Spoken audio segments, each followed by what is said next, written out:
and welcome to the Tao of Our Understanding Recovery Podcast. In this podcast, we discuss mystical works of literature and how they relate to recovery. We hope you enjoy today's podcast episode.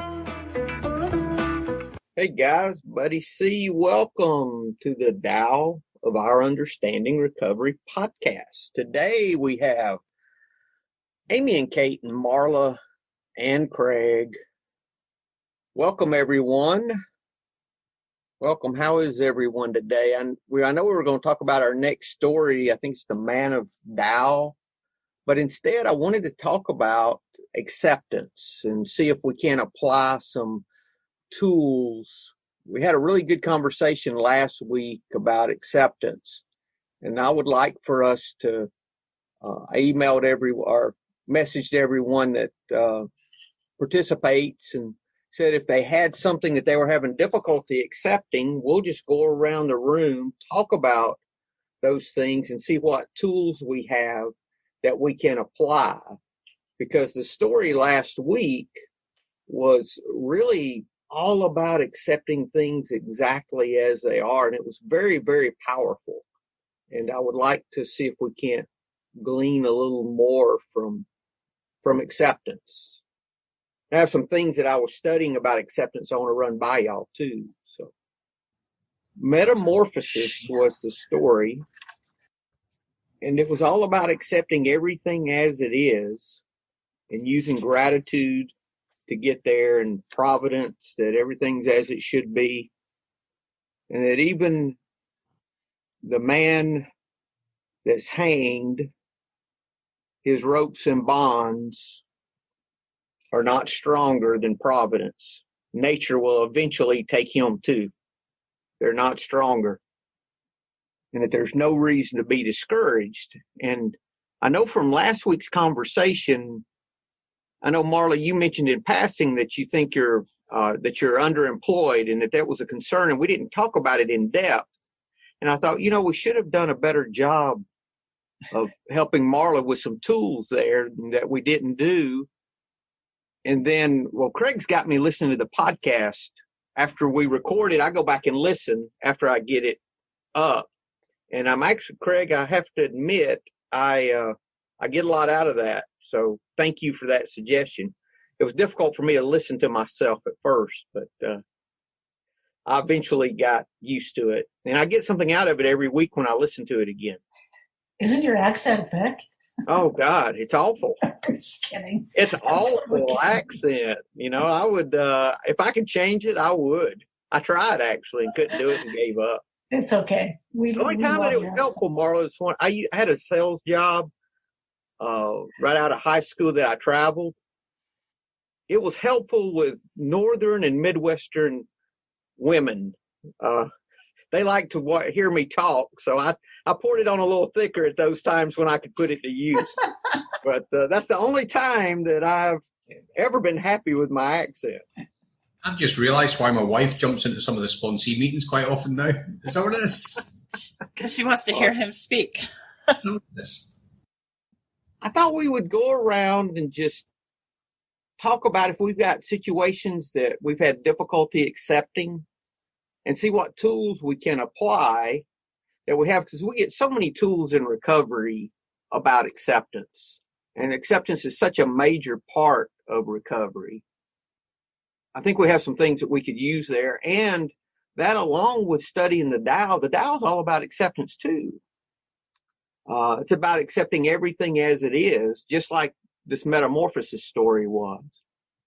So I think that would be a good place to start. So, Marla, we want to start with you, or do we want to start with someone else and come to you later? How do we want to do this? I'll let you guys in on what was going on in my head. And it's, long and complex, but I have to work now. I'm divorcing, and so I have to. I've had the luxury of not having to work, and I don't have great. My one skill right now is teaching yoga, which is not a lot going on right now with that. So what I'm qualified for is a caregiver at the moment. So I wrote up a bio on care.com, and I immediately got a hit. And which is, I think, lucky. I'm not sure. But I mean, I immediately got a hit. But my feelings about working this type of job have a lot to do with my ego in my education, how much I've had. Is this menial labor? It's minimum wage labor. But those are feelings of inadequacy that are coming out in me. They're not feelings of empowerment whatsoever. So this week I've been stepping back and using one of the tools of gratitude.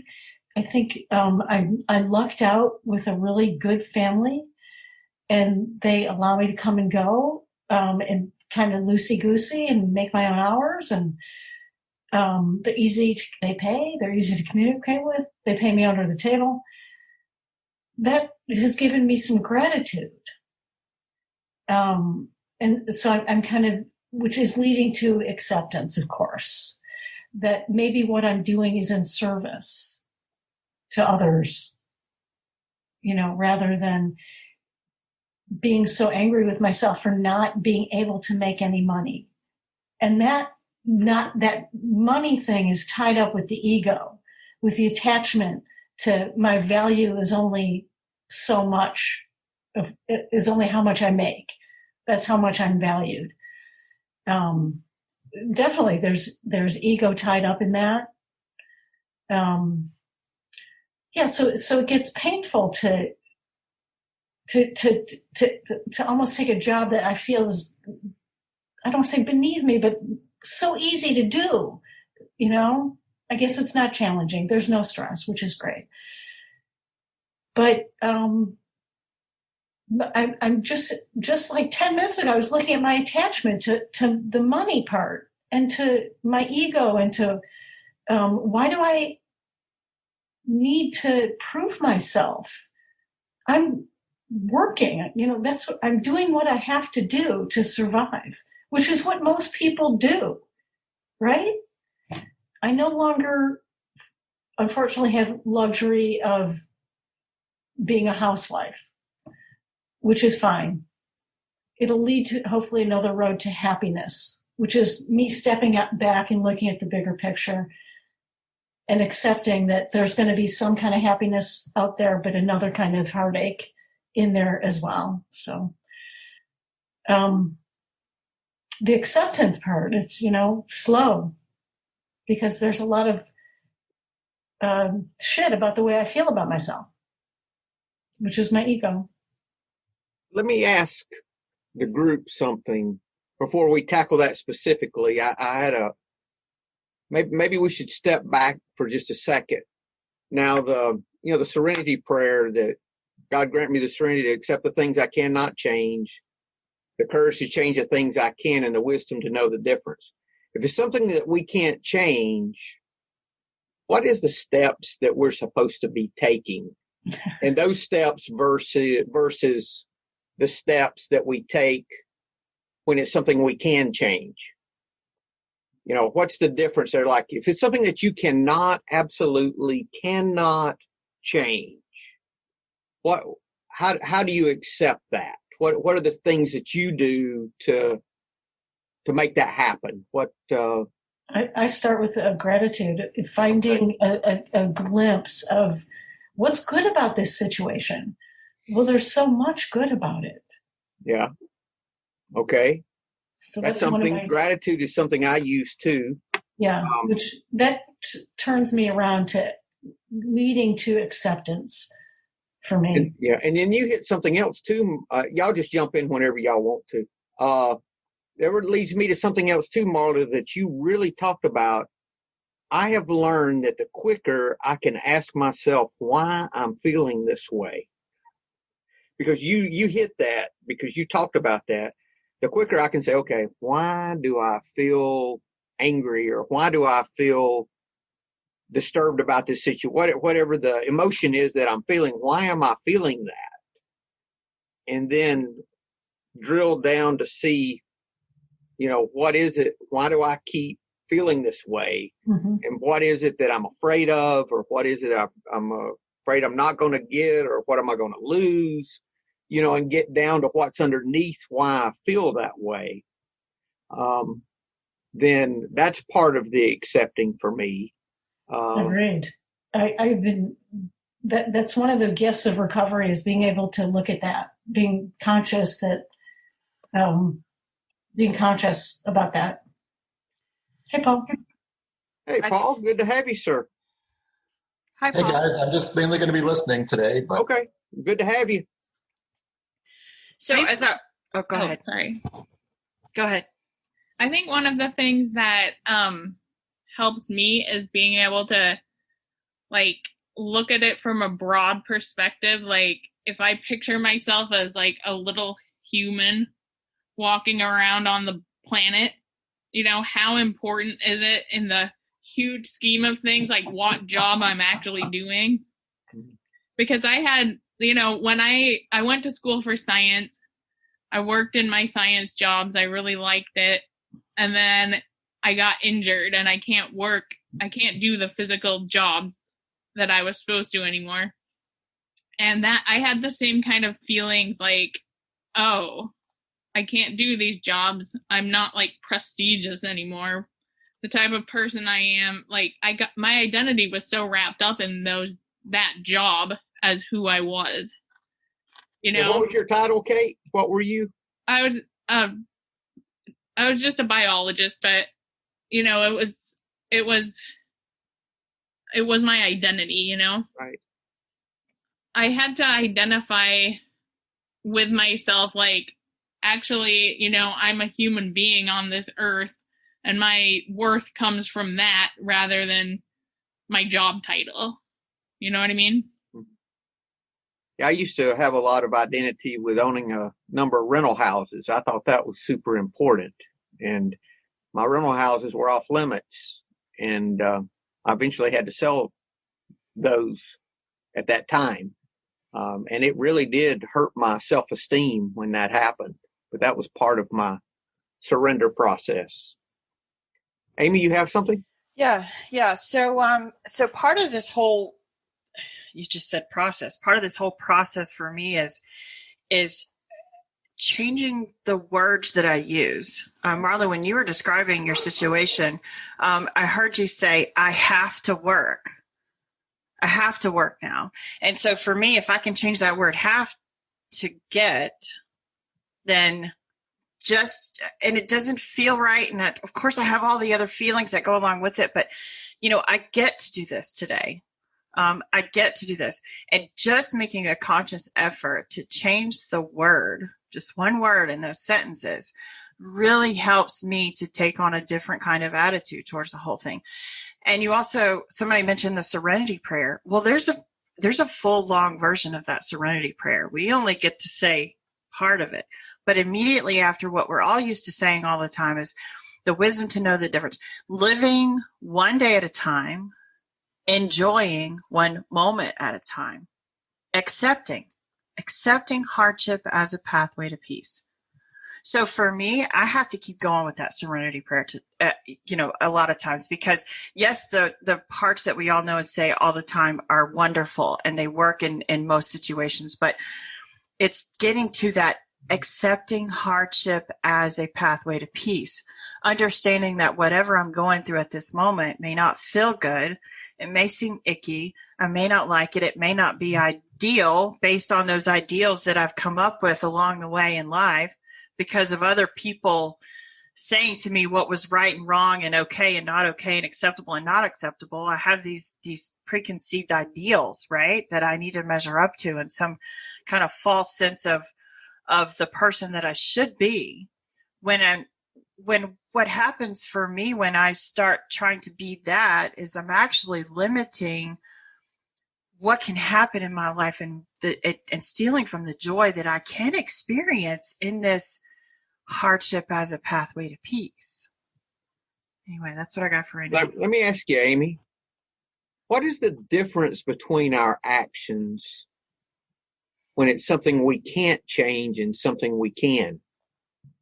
I'm thinking there's really not I don't know if there's really any difference in what our actions are when you think about it. What they are or what they should be. Well, what they should be, Yeah.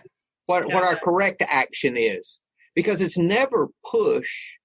If it's something that we can change, do we not step out of the way and allow it to change, just like we would do if it's something we can't change? Yeah. It's the same. I think it's the same action, regardless of which side. Absolutely. It is what it is. Yeah. Regardless of what it is, it is. Regardless. Our effort is the same. Yes. Is to accept it the way it is, find gratitude. And either way, it's looking for someone to help. I mean, it's looking, my situations in life now, I know it's hard to believe, but I'm in my way more than I make things happen. And things just unfold and happen without my push anymore. And whether it's something I can change or something I can't change, it's like, okay, if I can't change it, I'm not the one changing it. If I can change it, I'm not the one making the change anyway. I don't know if that makes sense, but I just realized that today. Effortless effort, right? Yes. And I'll go ahead. I'm sorry. No. It just is amazing to me as I'm starting to understand those principles of the Tao and really starting to get into it.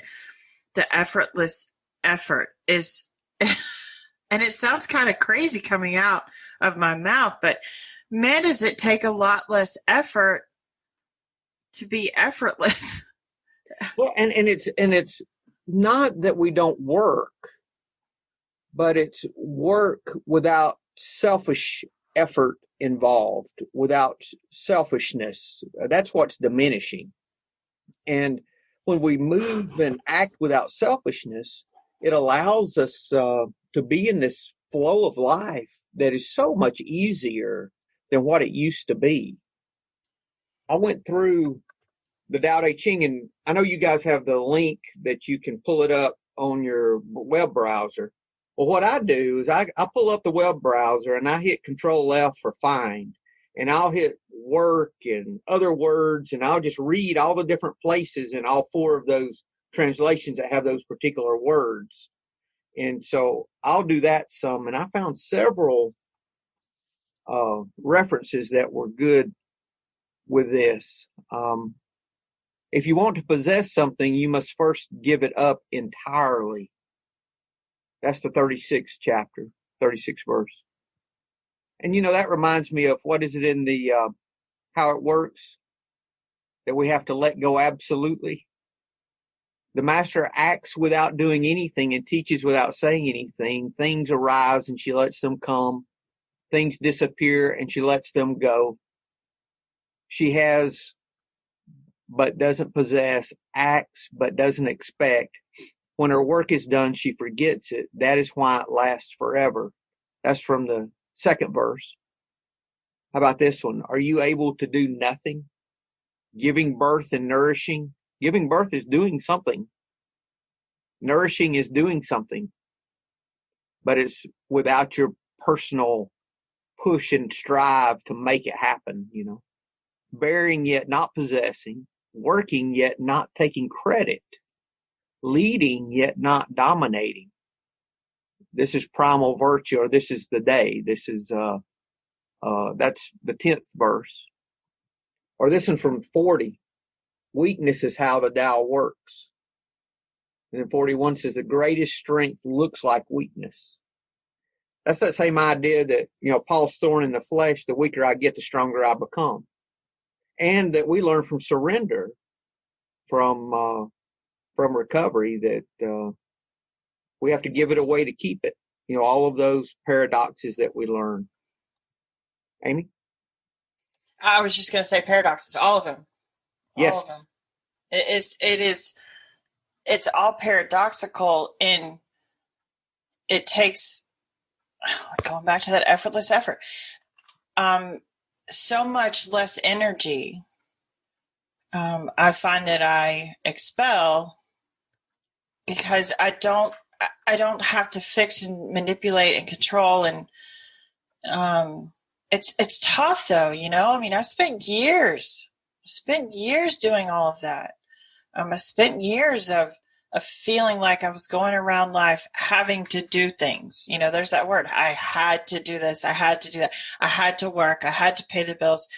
And going back to what I said a minute ago, I get to, you know, there are no coincidences, right? None whatsoever. It's so interesting that Marla is talking about feeling underemployed. And I have been trying not to, but carrying around a sort of resentment because I haven't gotten a raise this year, you know, when every time I start feeling that resentment, I get back into gratitude. And there are some days where I don't want to do my job as efficiently and as productively as I should be and can be because I deserve more money. But Marla, you said it so beautifully. My ego is so tied up into the dollar amount of the paycheck, you know, and what is it really? What is it really? I would rather have the satisfaction. My mom told us, me and my sisters growing up, that, you know, if you enjoy the work that you do, you'll never work a day in your life. And that never really made sense to me. And I'm like, what do you mean? You have to make, you know, the more money, no. And so when I get spun up in my head about not getting the raise that I think I deserve, and I feel myself not working as efficiently as I could or productively as I can, then, remember what your mama said. Remember, you know, how can I be of maximum service today to God, of my understanding, to my fellows, and that includes the people I work with. And if that means doing my job to the best of my ability, even though I don't have all the zeros attached to that paycheck that I think should be there, then when I lay my head down tonight to go to sleep, I feel satisfied. And it's certainly taken a lot less energy than being focused on what I don't have and what's not happening, because I think I need to be in control. Well, I love that. I'm going to use, I get to work. I'm going to change that dialogue in my head, that I get to do this and I'm still healthy and strong and I can do it. There's a lot you just gave me, by the way, Amy. Thank you. That's good. Thank you, Amy. Page 62, 63 in the big book. This is the how and why of it. First of all, very first thing, we got to quit playing God. It didn't work. Dadgummit. Next, we decided that hereafter in this drama of life, God was going to be our director. He's the principal. We're his agents. He's the father. We're the children. Most good ideas are simple, and this concept was the keystone of the new and triumphant arch through which we pass to freedom. Doesn't sound like freedom to quit playing God, but it is. When we sincerely took such a position, this is where I want to get to, Marla, all sorts of remarkable things followed. Now, it followed us stop playing God. It didn't happen, then we quit playing God. We stopped playing God, then these things started happening. We had a new employer. Being all-powerful, he provided what we needed if we got close to him or performed his work well. And it just goes on from there. But the idea is that we think it's the job that's paying us, and we might be getting a check from that job, but that job is not our employer in reality. We have a new employer. Craig? Do you know, I was just going to say that. When I started the job that I'm in, it was 20 years ago in January. I started in this job, and it was a job. I took the job because I just became I made myself unemployed from a job that I hated, absolutely hated it. So I took this other job just as a job until I could find another one to go to, because I had a young family. I was needing the pennies, so I just had to take the first job that came along. And it's always been a case of, do you know what, this is a job until I find another one. And I started off on the minimum wage. I started on scraping the barrel, and I could see how much money the sales guys were making. So that kind of gave me a bit of drive just to try and improve myself a little bit. It wasn't a case of, in fact, to start with, it was a case of how can I make more money? How can I put more money in my pocket? And then it very quickly became a case of, do you know what? I'm overqualified for doing the job that I'm doing. The job that I'm doing, I'm coming in, I'm doing absolutely everything that I need to do. I'm excelling at it. You know, what's next? So then it became a case of self-improvement, self-growth, and finding out, you know, where within the business I could really fit. So then I kind of got another job within the business and I started getting commission. So the money started going up and then the personal growth started going up. And then I kind of fell into management as well. So I'm now 17 years later, I'm still got this mindset, you know, it's just a job until I find another job. But I got up every single day and I love doing it. I went through a period about 3 or 4 years ago where I was facing redundancy. And I had this massive crisis, and Buddy was involved in it, and Omar was involved in it as well. I actually had Omar on the phone. I was in a counselling meeting with 2 of the managers, and they were talking about my redundancy, but they came up with a package that gave me the opportunity that I could stay with the business. And I really didn't know what to do, because I was kind of torn between the fact that if I leave the business, who am I going to be? It was the exact same identity crisis as I did when I stopped drinking. When I stopped drinking, who am I going to be? What am I going to do in my life? Because it's such a massive, massive part of my life. And it was the exact same as when I got faced with redundancy from the business. And I had Omar on the phone as well from Costa Rica, and he's getting involved in this meeting. And it's this basically a case of, look, Craig, if you stay with this job, it's going to give you the opportunity to fall in love with what you were doing again. I'd built up this big resentment because as far as I could see, the business was now wanting rid of me, because they had to make cuts, and one of the areas was the job that I was doing. So I kind of had this grudge, this resentment going against my work, and it came up in my 4th step as well. I hate this because these people have done this to me. This business, and it wasn't the fact that, you know, I'm getting angry at a business. I'm getting angry at a non-entity. I'm getting angry at something that doesn't make any decisions at all. I should be angry at the people that are making the decisions, but all I could see was this business no longer wants me, that I've worked my fingers to the bone, blood, sweat and tears for 17 years, building up. I've made a lot of money. I've lost quite a bit of money in the shares, but that's always been by the by. It's always been something that I do.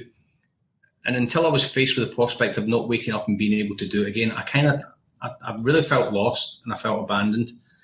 And how I got through that was connecting with people, and being honest with people, being able to sit down, because at this point I was just starting to work with Buddy. I was working with Omar in the mastermind community as well, and I was just putting everything out there, and I was being vulnerable and saying, listen, this is where I am. And it wasn't until people said, look, Craig, you're not your job. You can go to any business you want and you can still apply yourself to that job. And it doesn't matter who's putting the money in your pocket. And it wasn't until I was sitting down really thinking about it hard. And I took the opportunity to stay, and I had a review about a year and a bit ago. That's about as much as people can do, sitting down having a review with me, and because they really can't stand me, to be honest with you. I'm a bit much. So they said to me, like, where do you see yourself in the next 5 years? And I was like, well, I'm probably going to be doing the exact same thing as I'm doing right now, but I'm going to still be doing it to the best of my ability. And the reason I'm still going to be doing this is because this is where God's got me. If I was to be doing another job, I would be doing it. If I was to be doing another job, then I wouldn't have had that opportunity to stay with the business. I wouldn't have had the opportunity to grow in the business, and I wouldn't have had the opportunity to fall in love with the business again. If I wasn't supposed to be here, then I wouldn't be here. And I've just been guided. I've just been following these little nudges just to say, listen, this is where I should be. So for myself, accepting the fact that I'm supposed to be here, I'm supposed to be doing this, and if it wasn't for this, then it would be something else. But I'd be doing it to the best of my ability, and I would love getting up every morning and being able to do it. I think Amy hit it right in the head. It's just the fact that, you know, I can do it. I'm actually privileged to do the job that I'm doing. The job that I do is one of the most sought after jobs in the business. I've helped to develop the job, so I've kind of been involved in the inception process with it. And there's only 3 other ones of us in the business who were selected to do this. And the three of us are really privileged to be able to do what we do, because we now appreciate the fact that, you know what, the business does recognize us. The business has recognized us for the fact of what we do, but we don't see it. All we see are these people that are just kind of making these decisions. But, you know, it's maybe the business is saying, like, you know, it's maybe it's maybe time to start recognizing these people for what they do. And getting up in the morning now, it's never a case of, oh, do you know what, I have to go to work. I'm always up, I'm organized, and I'm ready to go. I'm one of these people that genuinely does enjoy the job. The people that I work with, they're another thing. They're something I have to pray for every single interaction. That's a completely different thing. But, you know, it's all part of the package. I'm there to be able to help people as well. I used to have this really bad attitude with people. If anybody phoned me up, I was like, "What do you want? What are you going to do that's going to ruin my day?" You know, and that's the case of, like, yeah, hi, Craig speaking. How can I help you today? And everybody's like, right, stop being so sarcastic. No, I'm like, no, genuinely, how can I help you today? You know, this is where I'm, you know, the whole attitude's changed, because I realized that I'm supposed to be there. And if I'm not supposed to be there, do you know what? It's not going to be the end of the world. Yeah. I'm still going to have my health. I'm still going to have my wealth. I'm still going to have my family. That's the main things. Whoever's paying the job, you know, it's true. I'm not employed by a company. God employs me, and he puts me exactly where I'm supposed to be, with the people that I'm supposed to be with. Thank you, Craig. That's good. Paul, you got something, sir? Yeah, I jumped in late, so I'm not sure exactly what the topic was to start with. If it has to do with jobs, I guess. Job acceptance, jobs, okay. How we deal with situations that are unacceptable. How do we get rid of that disturbance that comes about? Okay, well, I'll just share my experience, since it sounds like that's what everybody else was doing. I had the usual menial jobs in high school and college, just to help pay the college expenses and so forth. But I did get involved with the college radio station, which I had a real passion for radio, and I thought I was going to make that my life's career. In high school, I also took a lot of accounting courses. My dad was in accounting. He wasn't a private accountant, but he worked for a city. He was the accountant for the city. And I think he really was kind of pushing me that direction. And I actually was pretty good at the accounting classes, but I didn't feel passionate about it. I knew I could make a lot of money if I stuck with it, but the money has never driven me. And so that's one of the reasons I got into radio. I think Buddy might have a little experience with radio, and you probably know that a career in radio is not a very high-paying one unless you're lucky, or unless you're a Howard Stern or something like that. But those are 1 in a million stories. Most people in radio are just barely getting by. And so I did that. I graduated from college, and I started working at a radio station, a small-town radio station. I was making probably about $13,000 a year, which even back then was not a lot of money. This is back in the late 80s. Early 90s. And then the station was sold after about 3 years. And so I was out of work. And I applied to some other radio stations. I didn't hear anything right away. So I started running out of money, and I had to get another job. And I thought, well, I'll go back to that accounting thing that I had going. And so I actually went into, there was a convenience store that had a management program. And I had worked at a convenience store. That was one of my menial jobs during college. So I decided to go into that management program. Well, I went through the whole program. It was about 2 or 3 week program. And once I got out, they had you shadow the manager at a store. Well, I did that for a week, and I absolutely hated it. After 1 week, I knew that this was not for me. So I said, goodbye, I'm leaving. So basically I pretty much threw all that training and stuff out the window. And I said, I really didn't give radio that much of a shot. So again, I started applying for radio jobs. Well, in the meantime, there was a job for a company called Record Research that publishes books based on the Billboard music charts. And I was a big fan of those books. I was a customer. That was kind of a hobby of mine, was to follow the songs up and down the charts. Listen to American Top 40 every week. I did that ever since I was like 8 years old. So this was really just a hobby. And I thought, there's no way I could possibly make a living with all this musical trivia that was in my head after all those years. And of course, I'd been in radio, so I loved music and all that. So I thought, well, what have I got to lose? I'll just write to them and see if they happen to be hiring. Well, it turns out that they happen to be hiring. And I heard back from the people there, and I went over for an interview, and I thought I did a really good job. I thought I'd fit in really well with the company, very small company, only about 10 employees at the time.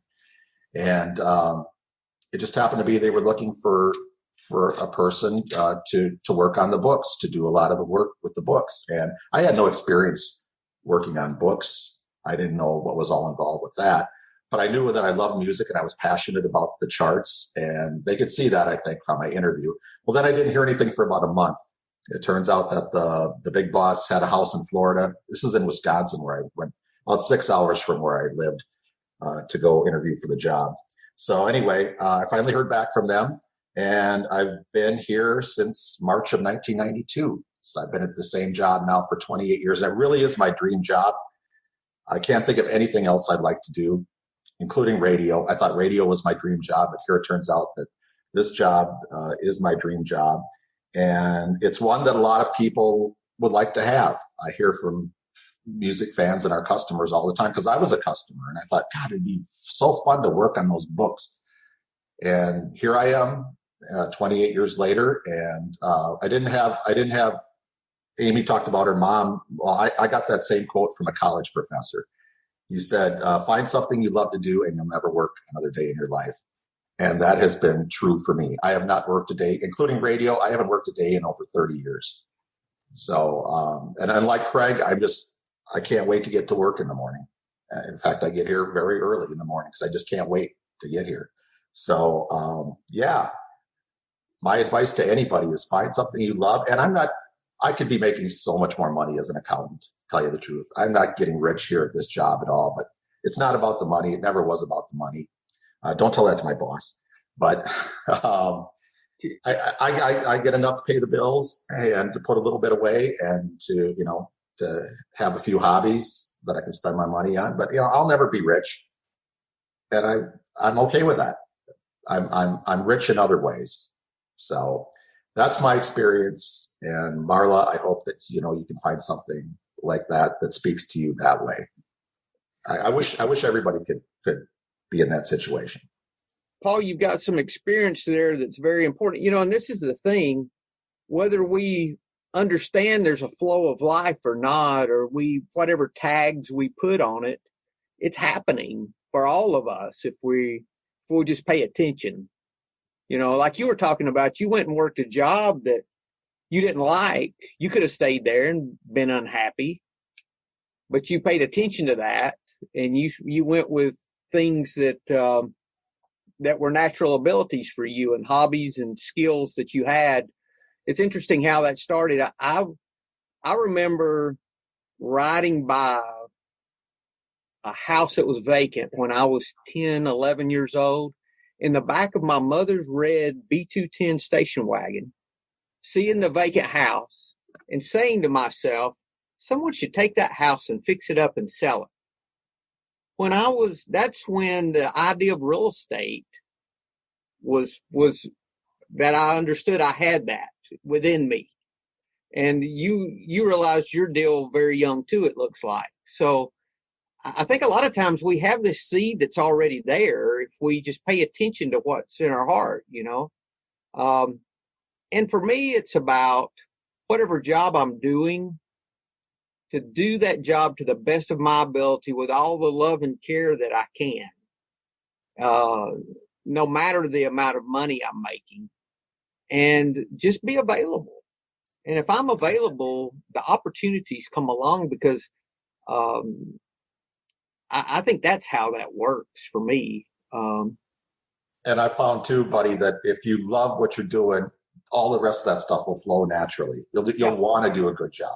Absolutely. And I always remember the Buddhist concept about, just like you were just saying, buddy, even if you're a floor sweeper, you'd be the best fucking floor sweeper you can be. And that brings integrity and satisfaction and fulfillment, and it brings success. Yeah. It doesn't matter if you're a floor sweeper. just do your damn best. And that's where I'm trying to get to, because I'm a phony Buddhist, but I really would like to be a real one. Aren't we all?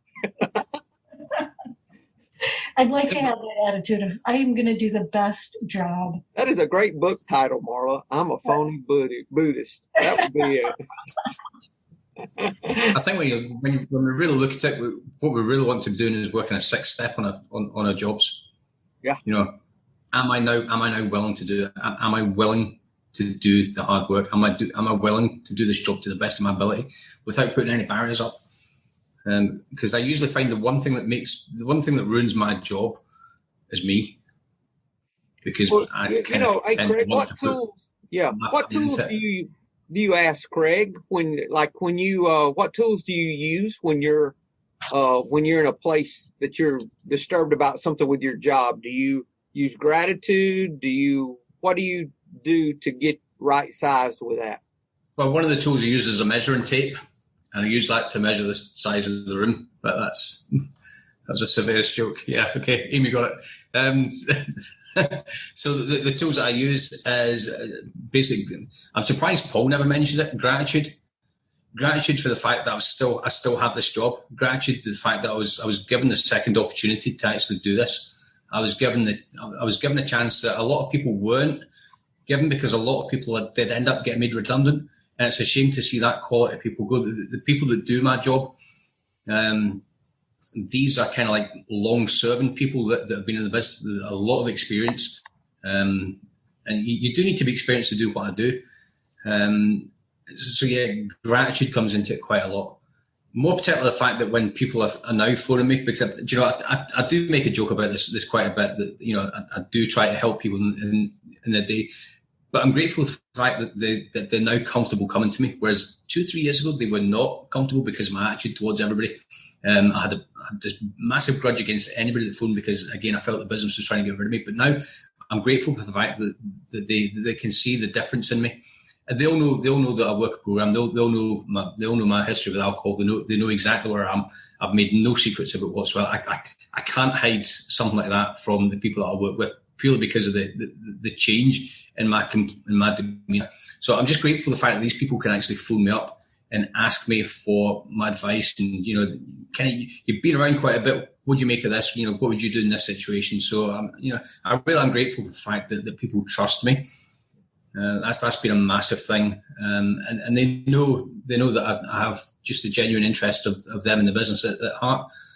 At the end of the day, if the business isn't there, then we all need to find another job to do. And financially there will be an impact in it, but gratitude is a massive thing. Gratitude and tolerance. I have to practice tolerance. I say the serenity prayer quite a lot on a daily basis with some of the people, and one of my main prayers is God, give me patience, because if you give me strength, I'm going to need bail money to go with it as well. Gratitude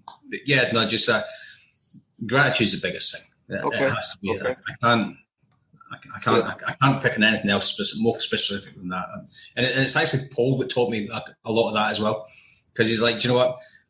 Without gratitude, there's not much else that you can be happy with. You have to be grateful for absolutely everything that comes into your life. So, Paul, thank you very much for that. You've been a massive inspiration. Well, I found it's very hard to stay in a negative mind frame when you start your day with gratitude. It's just the way it works. How about just smiling at something? That helps get me in the right frame of mind. When I'm aggravated, just smile.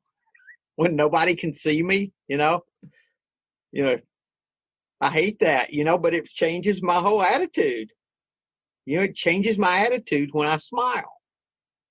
How about when I use the affirmation of that I would not change this situation even if I could? Like, if it's a situation I find unacceptable, I would not change whatever this is that I find unacceptable even if I could. Isn't it true that even if we could change the situation to what we think it should be, that we're still going to find something unacceptable about that situation too? Because we want to change it. Yep. The problem isn't the situation. The problem is that we're not willing to accept it. Yep. That we want to change it's the problem. Yep. Yeah, exactly, Amy. That's why both sides of that serenity prayer, the things I can change and the things I can't, are the same side. Our actions are the same. It's us surrendering to the situation. The other thing for me, if I'm in a situation like that, if I'm disturbed or unhappy with it, it's me saying, I'm really unhappy with this. I accept that I'm unhappy. Not that I deny it, not that I resist it. First thing I've got to do is just accept it and say, okay, I am unhappy with this. Why am I unhappy with this? Thank you, Father, for this situation. Thank you for what's making me unhappy. Well, I'm really grateful that I'm able to step back and look at my behavior and look at my. What causes you to step back, Marla, is just saying that causes me to take a step back and look at it a little more perspective, And I love noticing why, or I'm trying to understand why I'm feeling the way I'm feeling. It always inevitably goes to fear, as you have pointed out so many times. But yeah, it goes to fear of not having enough. So. And then I can flip the gratitude again because I always end up having enough. I know. Because I can always look and say, yeah, it's always worked out. Why do I not think this time that it's not going to work out like it's supposed to, I've always been taken care of. I've told you that the universe is always taking care of me. Yes. So all of a sudden, after all these years, the universe is going to stop. But it's just that simple. But in my head, it is so complicated, Like we get in our own way. Yeah. It's like, get out of here. I think that's why that fifth step is so important, that we tell somebody what's going on in our life. Because as long as I keep it in my head, it has so much power. But when I get it out, it takes all the power out of it, because it's just those fear-driven thoughts that are making this so huge that when I say it, then I'm like, wait a minute, it's not all of what I'm thinking, Yeah, that's good. And then I remember, and I've got a thing on my calendar every day that comes up, the saying, thanks for everything. I have no complaint whatsoever. Have y'all heard that story? Have you heard that one, Amy? Okay, I'm going to really quick. I want to read it to you. This is from Stephen Mitchell, his version of Tao Te Ching. This is his story that goes along with the 51st chapter. 150 years ago, there lived a woman named Sono, whose devotion and purity of heart were respected far and wide. One day, a fellow Buddhist, having made a long trip to see her, asked, "What can I do to put my heart at rest?" She said, "Every morning and every evening, and whenever anything happens to you, keep on saying, 'Thanks for everything. I have no complaint whatsoever.'" No matter what's going on, anytime he's disturbed, he's supposed to say, "Thanks for everything. I have no complaint whatsoever." The man did as he was instructed for a whole year, but his heart was still not at peace. He returned to Sono crestfallen. He said, I've said your prayer over and over, yet nothing in my life has changed. I'm still the same selfish person as before. What should I do now?" Sono immediately said, "Thanks for everything. I have no complaint whatsoever." On hearing these words, the man was able to open his spiritual eye and return home with a great joy. In other words, it's not about him. It's everything is as it should be, and we just can't see it. Already, there's nothing to change. Nothing to change. It's just our attitude toward what's there that has to change. That's what this whole deal is about changing us, in my thinking. That's why thanks for everything. I have no complaint, because it's about getting me right-sized about what's going on. That's why both sides of that serenity prayer, our actions are identical. They're exactly the same, because it's never up to us to fix or change anything. It's up to us to surrender and watch it happen and quit kicking and screaming while it's happening and just enjoy it. Oh, that's good. Comments, guys? Anything? We didn't get anyone else's situations. Anybody got anything really quick, or is everyone good? Or I had something, but it's small. I mean, what we talked about with Marla's applies to it. I certainly am coming away feeling a lot better. Although, yeah, I've been metamorphosing into feeling better, but I feel even better now that I get to work instead of I have to. Yeah, and you could thank, you can thank the universe, God, whatever name you want to put on this power that takes care of all of us, that's ever expanding and growing and nourishing us, to thank you for just whatever's going on. Because it's exactly what we need in the moment. Paul. Hey, Marla, can I ask what your job is? I'm a caregiver. Oh, okay. I'm working with somebody with Alzheimer's. Oh, wow. That sounds very rewarding, actually. Well, it's interesting. It's interesting. I'm making it interesting because I'm trying to keep her busy. So I'm trying to find things to do to keep her busy. But I mean, talk about helping somebody. Yeah. Right? Yeah. How can I be of maximum service? I hope if I get Alzheimer's one day that I have someone as lovely as you to take care of me. That's so kind. Yeah. Thank you. Yeah. For saying that. I really appreciate it. I really am turning into really liking this woman a lot. So taking care. So what a beautiful opportunity to build a relationship. Mm-hmm. I was just going to say that one of the people I'm following at the moment is Robin Sharma, and he always says that when you're in difficult situations, the first thing you should ask yourself is, what's the opportunity here? Yeah. Teachable moment. Yeah. This is definitely a teachable, and it's teaching me what I don't want to, what I'm looking at things I don't like about myself. So.